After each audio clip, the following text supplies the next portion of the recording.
आज 6 अगस्त है और 5 अगस्त जो एहतजाज का दिन था वो गुजर गया और उसके बारे में हमने आपको बताया था।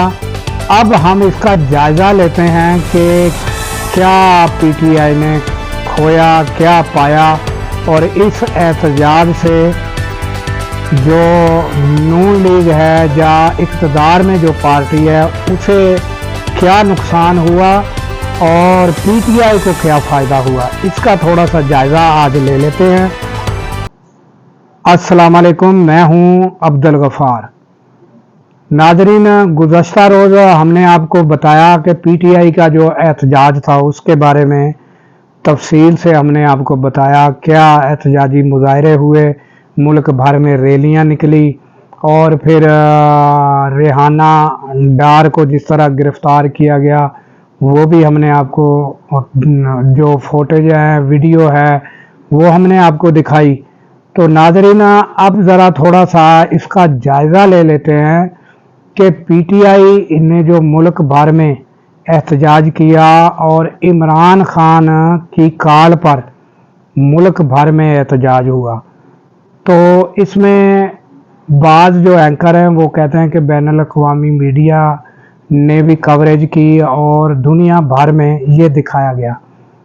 तो अब क्या इससे इमरान खान की रिहाई हो सकी? तो जवाब है नहीं। क्या इमरान खान से उन्होंने कोई नेगोशिएशन की किसी ने भी? वो भी जवाब है नहीं। तो क्या इमरान खान अब इस एहतजाज से रिहा हो सकेंगे? वो भी मेरा ख्याल जवाब है नहीं।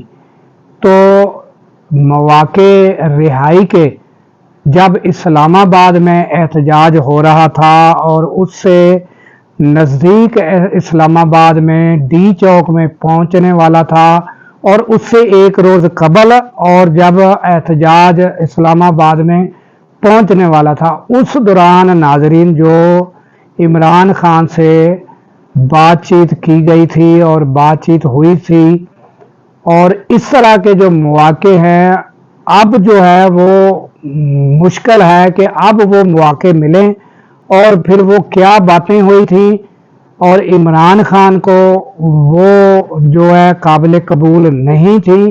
तो क्या अब इन एहतजाज के ज़रिए जो है आइंदा क्या हुकूमत इतनी मजबूर हो सकेगी या एस्टेब्लिशमेंट जो है वो इतनी मजबूर हो जाएगी इन एहतजाज से कि वो आकर जो है इमरान खान की शराइत पर बातचीत कर ले? तो ये नाज़रीन जो है अगर वो पीटीआई के लोग कहें कि ये मैं मायूसी फैला रहा हूँ तो हक़ाइक़ जो है वो यही नज़र आते हैं कि ऐसा कोई करीब करीब नज़र नहीं आ रहा।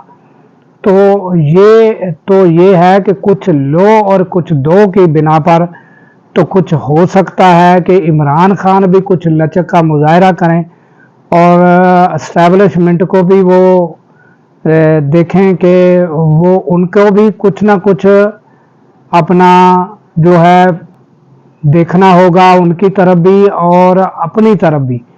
तो इस तरीके से कुछ ना कुछ मामला तो हो सकते हैं।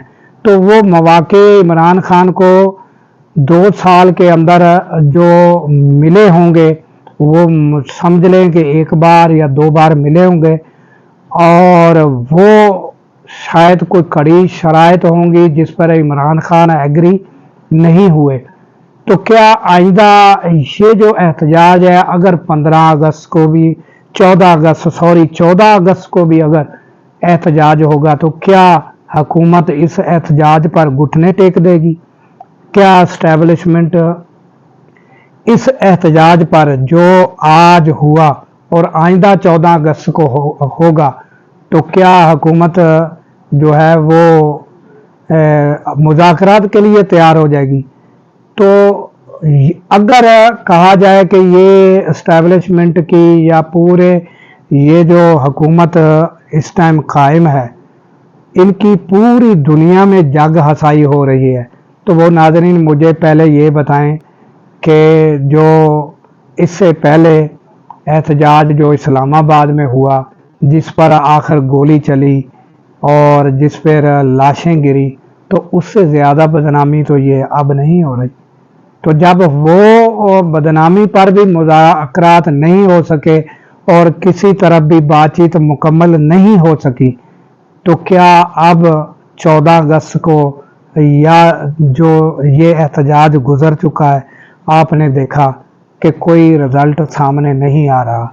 तो ये आने वाले दिनों पर छोड़ते हैं कि क्या 14 अगस्त को कहाँ तक एहतजाज पहुँचता है, या पीटीआई मुसलसल इस एहतजाज को जारी रख सकती है, तो वो नामुमकिन नज़र आता है।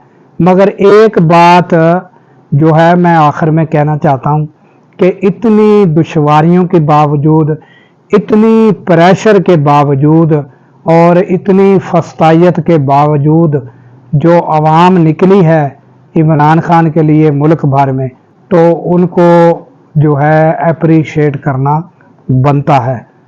तो इसके साथ ही नाज़रीन, हमें दीजिए इजाज़त कि अल्लाह ताला पाकिस्तान की खैर फरमाए, पाकिस्तान की सरहदों की खैर फरमाए और सरहदों पर मामूर हमारे जवानों को अल्लाह ताला शाद व आबाद रखे। क्योंकि नाज़रीन, जब हम रातों को सो रहे होते हैं, वो सरहदों पर जाग रहे होते हैं। अल्लाह हाफिज़।